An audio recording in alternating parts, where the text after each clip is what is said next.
Hello बच्चों, आज हम लोग पढ़ने वाले हैं गॉस के नियम का आखिरी अनुप्रयोग जो दिया है। एक समान आवेशित और चालक गोले के कारण वैद्युत क्षेत्र की तीव्रता। ये एक कोई अचालक गोला है जिसकी त्रिज्या r है।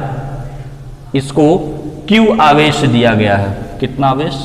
q आवेश, जो इसके आयतन में एक समान रूप से वितरित हो जाएगा क्योंकि ये एक अचालक गोला है। इसके पहले वाले वीडियो लेसन में मैंने आपको बताया था, अगर कोई चालक गोला होता है तो उसे आवेश देते हैं तो वो गोले के पृष्ठ पर एक समान रूप से वितरित हो जाता है। लेकिन अगर कोई अचालक गोला होगा तो उसको जब हम लोग आवेश देंगे तो वो आवेश उसके पूरे आयतन में एक समान रूप से वितरित हो जाता है। तो ये जो Q आवेश दिया गया है ये गोले के संपूर्ण आयतन में एक समान रूप से वितरित हो जाएगा। ठीक, इसलिए यहां निकाला गया आवेश का आयतन घनत्व। आवेश का आयतन घनत्व क्या होता है? आवेश पर यूनिट वॉल्यूम, चार्ज पर यूनिट वॉल्यूम। रो से डिनोट करेंगे, रो इक्वल टू हो जाएगा Q बाई V। तो इसको ऐसे लिख सकते हैं Q बाई V, इस गोले का आयतन। तो गोले का आयतन होता है 4/3 पाई r क्यू। इसकी त्रिज्या हम लोग कैपिटल R मान रखे हैं। इस गोले की त्रिज्या कैपिटल R है। अब ये एक गोला है जो आवेशित गोला है, तो इसके चारों तरफ एक वैद्युत क्षेत्र उत्पन्न होगा। तो गोले के बाहर किसी बिंदु P पर हमें वैद्युत क्षेत्र की तीव्रता ज्ञात करनी है। तो गोले के बाहर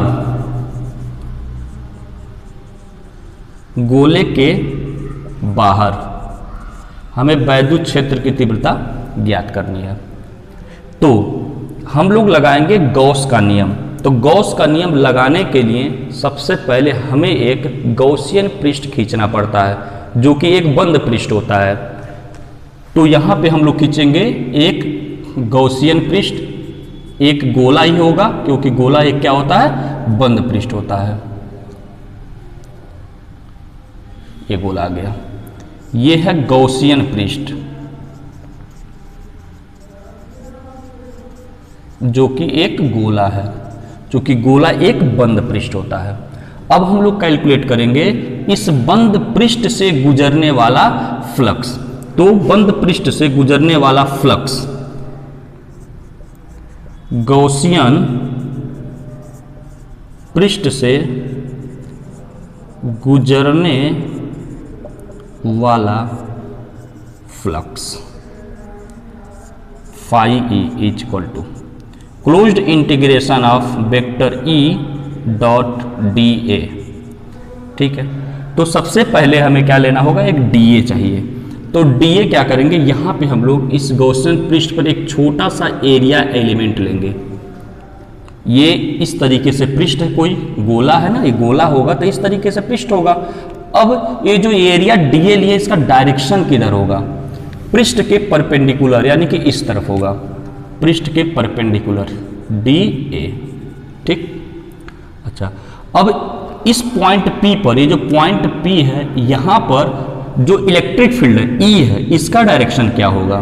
तो हम लोग जानते हैं ये जो गोला है वो पॉजिटिव चार्ज है इसके पास।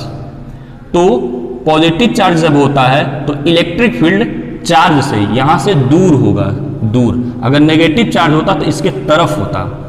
तो यहां पर इस पॉइंट पर इलेक्ट्रिक फील्ड का डायरेक्शन जो होगा वो इस तरफ होगा, ये हो जाएगा E। यानी कि इलेक्ट्रिक फील्ड और ये जो एरिया वेक्टर है इन दोनों के बीच का जो एंगल होगा थीटा वो बनेगा 0 डिग्री। ठीक, तो यहां से closed integration vector E dot E D A cos 0 degree. Cos 0 का वैल्यू 1 होता है तो मल्टीप्लाई करें कोई फर्क नहीं पड़ेगा, ई डी ए। अब देखिए ई क्या है? इस गोले का जो ये पृष्ठ है, जो गॉसियन पृष्ठ हम लोग लिए हैं, एक बंद पृष्ठ गोला जो लिए हैं, ये जो पृष्ठ है इस पर ई का वैल्यू क्या होगा? ई को हम लोग ध्यान में रखेंगे। अब देखिए ध्यान से, ये जो गोला है, ये जो गोला है, इस गोले पर जितना भी बिंदु होगा वो सब के सब इस सेंटर से r दूरी, इसी r दूरी पर ही होंगे। यानी कि जो हम लोग गॉसियन पृष्ठ लिए हैं, ये पूरा गोला, इस गोले पर ये जो गॉसियन पृष्ठ है, इस गोले पर जितनी भी बिंदुएं होंगी वो सब के सब r दूरी पर होंगे, यानी कि सब के सब समान डिस्टेंस। इस गोले के पृष्ठ से भी बात करें तो सब के सब समान डिस्टेंस पे होंगे, यानी गोले के पृष्ठ पर सभी जगहों पर, सभी बिंदुओं पर वैद्युत क्षेत्र का परिमाण E का जो वैल्यू होगा वो सभी जगहों पर एक ही होगा, एक समान होगा। दिशा अलग अलग होगा। इस बिंदु की मैं बात करूं तो दिशा इस तरफ होगा, अगर इस बिंदु की मैं बात करूं तो इलेक्ट्रिक फील्ड का जो डायरेक्शन होगा वो इस तरफ निकलेगा। इस बिंदु की बात करें तो ये इस डायरेक्शन में होगा। इलेक्ट्रिक फील्ड जो होगा अलग अलग बिंदुओं पर क्या होगा, यहां पर जो प्लेन लेंगे इससे परपेंडिकुलर, इस प्लेन के परपेंडिकुलर निकलेगा ये। लेकिन जो E होगा मैग्नीट्यूड मतलब वैद्युत क्षेत्र का जो परिमाण होगा वो इस गॉसियन पृष्ठ के प्रत्येक बिंदु पर एक ही होगा, एक समान होगा। तो एक तरीके से कांस्टेंट होगा और ये बाहर निकल सकता है। Closed integration dA, closed integration dA का मतलब हुआ इस गॉसियन पृष्ठ का एरिया, इसका मतलब पूरा, इसका मतलब हुआ इस गॉसियन पृष्ठ का एरिया। तो किसी गोले का जो पृष्ठीय क्षेत्रफल होता है उसको हम लोग लिखते हैं 4 पाई त्रिज्या। तो ये यही r जो होगा इसका त्रिज्या होगा, तो 4 पाई r स्क्वायर। ये निकल गया इस बंद पृष्ठ से गुजरने वाला वैद्युत फ्लक्स। ठीक, अब गॉस के प्रमेय से, गॉस के अनुसार क्या होता भैया, गॉस के अनुसार गॉस ने कहा था किसी बंद पृष्ठ से, ये एक बंद पृष्ठ है, इस बंद पृष्ठ से गुजरने वाला कुल फ्लक्स जो होगा इस बंद पृष्ठ से घिरे आवेश का, तो इस बंद पृष्ठ से कितना आवेश घिरा, यहां जो आवेश दिया गया है Q, घिरे आवेश का 1/ε0 गुना होता है। गॉस के अनुसार ये हो गया, यानी कि इस बंद पृष्ठ से गुजरने वाला फ्लक्स गॉस के अनुसार ये होगा, और इस बंद पृष्ठ से गुजरने वाला फ्लक्स हम लोगों ने ये कैलकुलेट कर रखा है। तो ये दोनों क्या होंगे, सेम होंगे। या तो यहां से लिख सकते हैं E 4 pi r square is equal to Q/ε0, या E इज इक्वल टू 1/4 पाई ε0 Q/r स्क्वायर। ये पूरा टर्म इधर आ जाएगा, तो ये फार्मूला आ गया। तो किसी बिंदु आवेश के कारण, सपोज ये कोई बिंदु आवेश है, पॉइंट चार्ज, इससे r डिस्टेंस पर कोई पॉइंट P है, इस पॉइंट पर वैद्युत क्षेत्र की तीव्रता का फार्मूला आया था 1/4 पाई ε0 Q/r स्क्वायर। ये पॉइंट चार्ज के कारण इस बिंदु पर अगर ये कोई पॉइंट चार्ज है प्लस Q, इससे r डिस्टेंस पर एक पॉइंट P है, इस बिंदु पर अगर इस पॉइंट पर अगर हमें इलेक्ट्रिक फील्ड चाहिए तो यही फार्मूला आया था, ये भी वही है। इसका मतलब ये हुआ कि हम ये मान सकते हैं कि इस गोले को जो प्लस Q चार्ज दिया गया वो इसके संपूर्ण आयतन में एक समान रूप से तो वितरित है, लेकिन ये मान सकते हैं कि ये संपूर्ण चार्ज इसके केंद्र O पर है, क्योंकि यही फार्मूला दोनों मिल रहा है, सेम टू सेम है। ठीक है, अब हम लोग ज्ञात करेंगे गोले के पृष्ठ पर, गोले के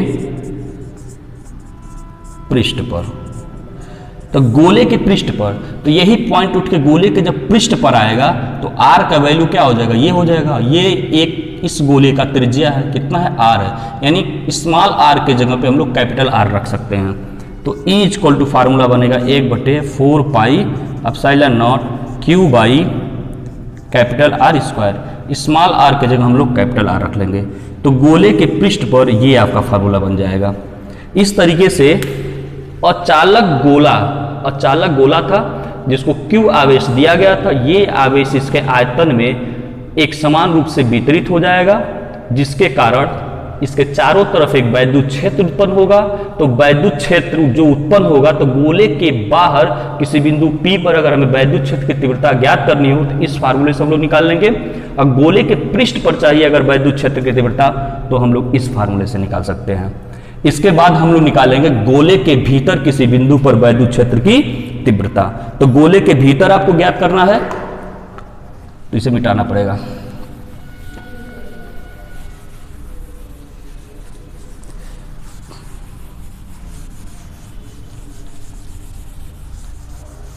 चलिए, दूसरा गोला बना दे रहे हैं, ये गोला है,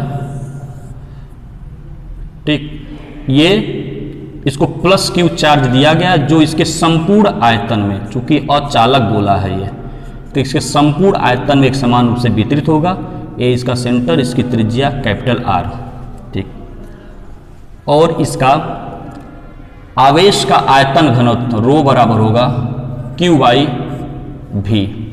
इस फार्मूले को हम लोग अभी यूज करेंगे। चलिए, अब हमें गोले के भीतर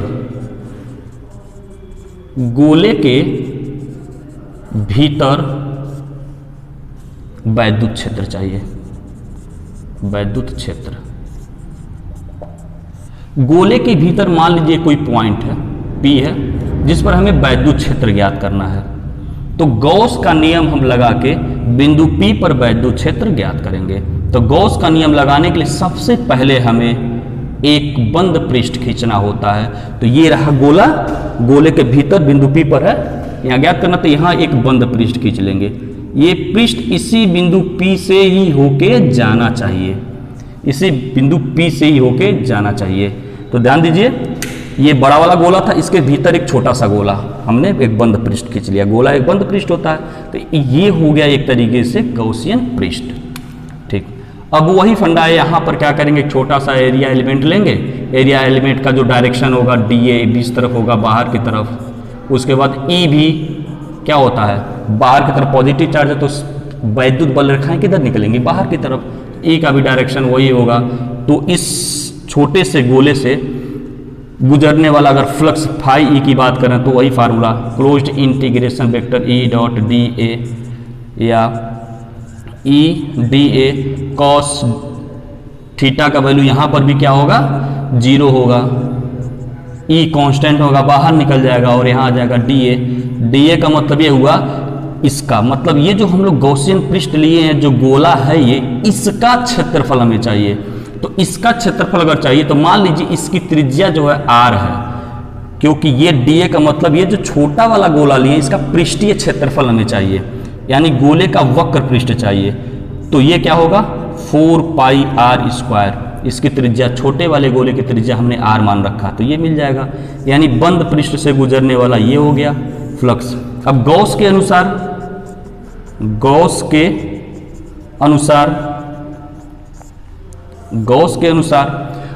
अनुसार किसी बंद पृष्ठ से गुजरने वाला फ्लक्स उस बंद पृष्ठ से घिरे नेट आवेश का। अब यहां हमें देखना है कि ये जो हम लोग गॉसियन पृष्ठ लिए हैं, इस पृष्ठ से कितना आवेश घिरा है। चूंकि प्लस क्यू आवेश तो बड़ा वाला जो गोला ये है जिसकी त्रिज्या R है, इसके वैल्यू में, इसके आयतन में एक समान रूप से वितरित है। और हमें अब इतना, ये छोटा वाला गोला जो ये कितने आवेश को घेर के रखा है, ये चाहिए हमें। अब चूंकि Q आवेश तो पूरे आयतन में है ना इस बड़े वाले गोले के, तो यहां पर जो होगा वो थोड़ा इससे कम होगा। तो मान लेते हैं कि इस, ये जो छोटा वाला गोला हम लोग लिए हैं, इससे घिरा जो आवेश है वो क्या, Q डैश है। तो गॉस के अनुसार इस बंद पृष्ठ से गुजरने वाला फ्लक्स इसी बंद पृष्ठ से घिरे आवेश का, इस बंद पृष्ठ से घिरा आवेश का Q डैश है, घिरे आवेश का 1/ε0 गुना होता है, ठीक है। अब हमें यहां पर Q डैश का वैल्यू रखना होता है। तो हम लोग जानते हैं, बड़े गोले की मैं बात कर रहा हूं अभी, बड़े गोले के लिए आवेश का आयतन घनत्व रो बराबर होगा Q बाई V, बड़े गोले के लिए। तो Q और बड़े गोले का आयतन यहां रखेंगे हम लोग, आएगा 4/3 पाई R/Q। अच्छा, अब यही आवेश का आयतन घनत्व तो छोटे गोले के लिए लगाएंगे।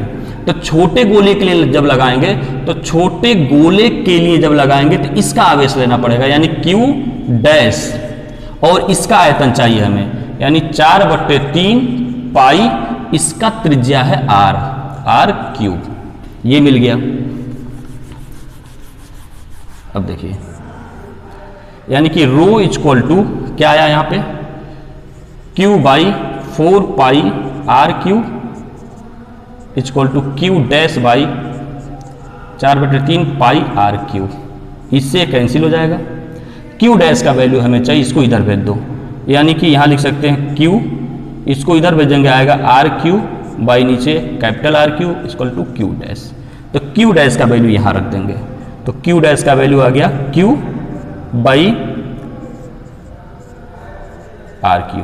तो ये निकल गया इस बंद पृष्ठ से गुजरने वाला फ्लक्स गॉस के अनुसार, और इस बंद पृष्ठ से गुजरने वाला फ्लक्स हम लोगों ने ये निकाल रखा है। तो ये दोनों एक ही चीज है, यानी कि लिख सकते हैं फाई की जगह E 4 pi R square is equal to Q R Q by capital R Q.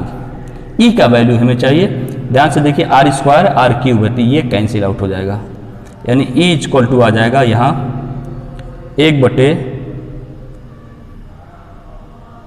Minute, ये एप्सिलॉन नॉट यहाँ छूट गया है, सॉरी एप्सिलॉन नॉट यहाँ छूट गया था, तो यहाँ आएगा epsilon not 1/4 pi epsilon not और यहाँ ऊपर आर और नीचे आर क्यूब। ये बन जाएगा वैद्युत क्षेत्र कहाँ पे, इस बिंदु P पर, जो इस सेंटर से कितनी दूरी पर होगा, एक तरीके से R दूरी पर होगा, क्योंकि ये भी त्रिज्या ये भी त्रिज्या है। तो इस तरीके से ये फार्मूला आया गोलीय, ये जो अचालक गोला दिया था, अचालक गोला के बाहर किसी बिंदु P पर अगर हमें वैद्युत क्षेत्र का तीव्रता चाहिए तो ये फार्मूला बना, और गोले के पृष्ठ पर तो यही आया था, बस यहाँ पे 1/4 pi epsilon naught Q by R Q square हो जाएगा ये, ठीक। और यहाँ पे क्या होगा, यहाँ पे गोले के भीतर किसी बिंदु पर वैद्युत क्षेत्र की तीव्रता ये इतना आ जाएगा।